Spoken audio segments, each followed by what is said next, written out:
She's at a place in her life where peace is a priority and negativity cannot exist. She's no longer matching energy. She's simply removing herself from any situation that doesn't vibrate her soul. So if you start moving funny, she's moving on.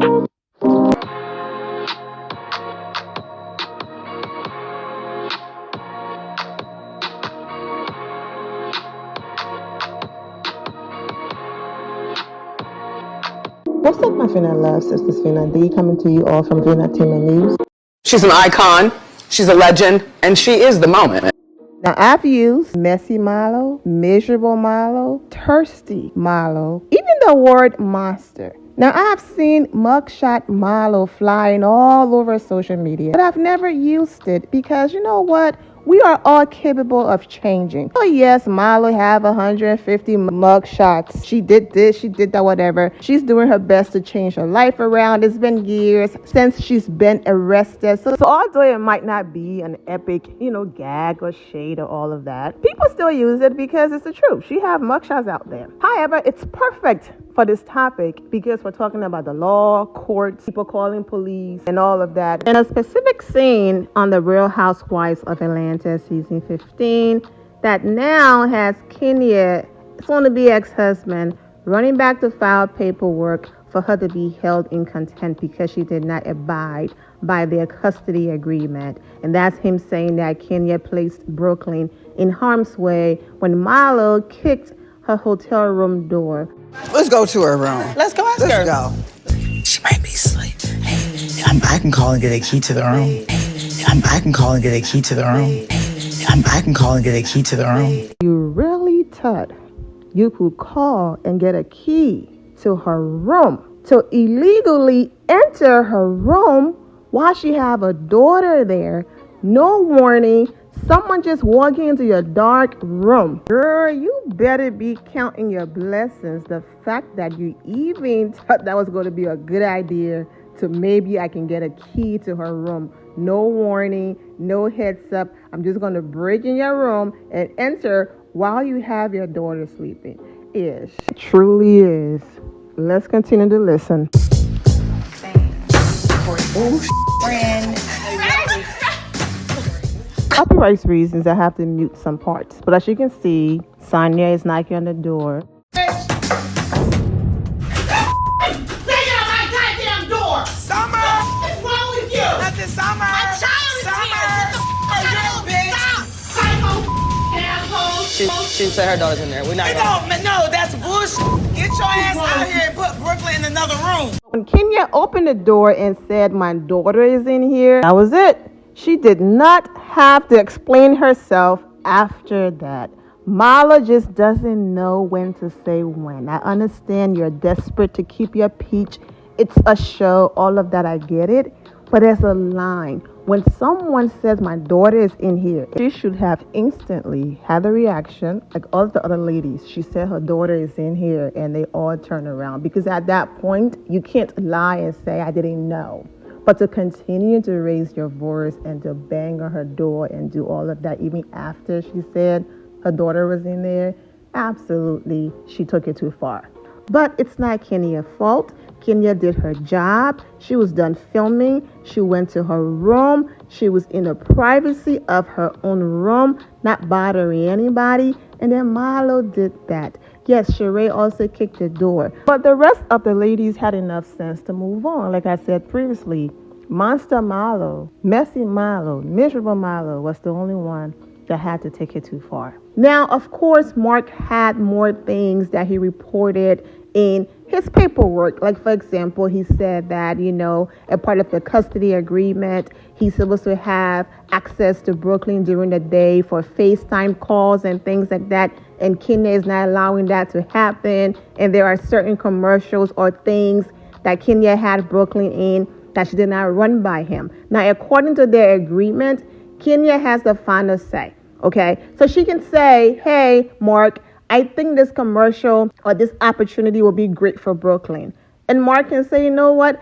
I don't think it will be a great idea." And Kenya can say, "Well, she's doing it, but I did follow the rules and I talked to you about it. So what he's saying is there are a few things that Kenya did not discuss with him, and then he saw Brooklyn participating in it, and also as far as he being able to physically see his daughter, and also the custody agreement with FaceTime. He's claiming that that's not happening either. We don't know them personally, and all we can do is go by receipts and certain things we have seen, even though, other things can be happening behind the scenes. But based on what we've seen, Kenya coming online and posting the flowers that he bought Brooklyn, okay? And she's telling Brooklyn, your daddy bought you flowers. She's getting the card, basically FaceTiming her dad to say thank you. And Brooklyn saying, daddy, thank you for the flowers and all of that. I will increase the volume after talking. But there's copyright music playing in the background, so I'm going to, have to be creative with this one to avoid this video from being blocked. But there she is, FaceTiming her dad, telling him thank you for the flowers and all of that, okay? So we've seen that happen, and Brooklyn is over here just laughing and having a great time with her dad on the phone, okay? If Kenya was just a terrible person and wanted to show you in a negative light, she wouldn't have posted this video of you laughing and having fun with your daughter. Happy Valentine's Day, my little love, Dad. Thank you. Give me some flowers.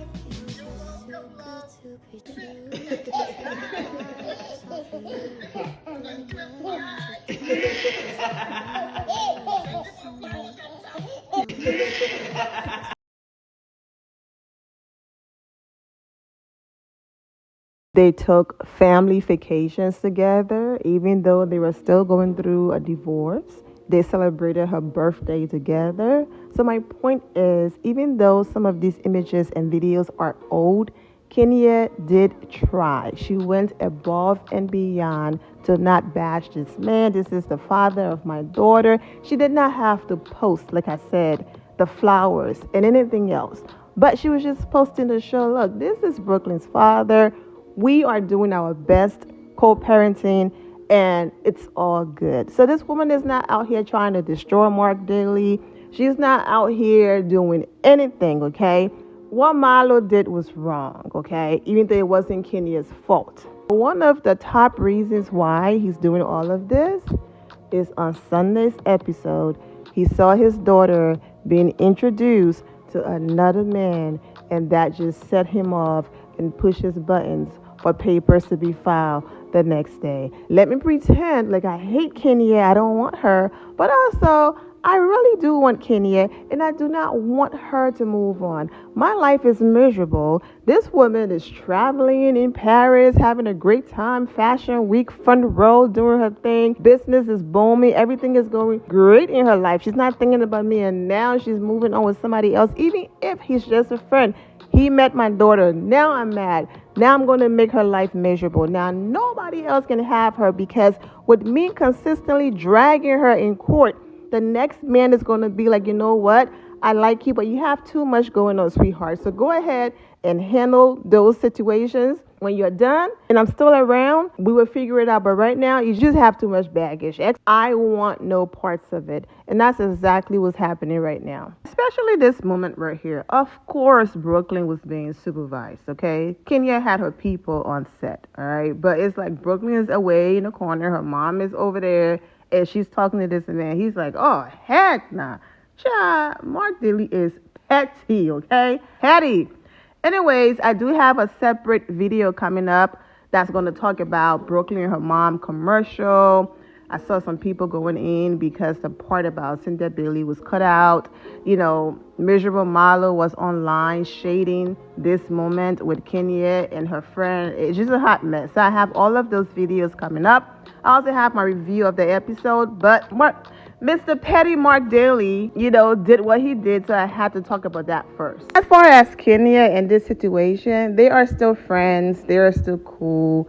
She still posts about his restaurants in her Instagram story. They were all hanging out at Candy's birthday party. So everybody are still cool, you know. Wherever it goes from here, hey, I wish them the best. But as far as now, they're cool, they're friends, and, you know, everyone is just chilling. You know, she's dating. She's still legally married, trying to get this mess behind her. So our girl is having a great time living her life and chilling right now. And that's about it.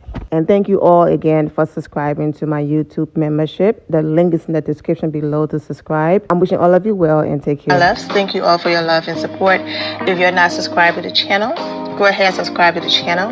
Go ahead and leave this video a thumbs up. Also turn on notifications so when I do post, you're aware that I posted. And I will see you all in the comment section. Remember to always have the God bless attitude, which is being positive at all times and seeing the good in every situation. Have a great day, guys. God bless.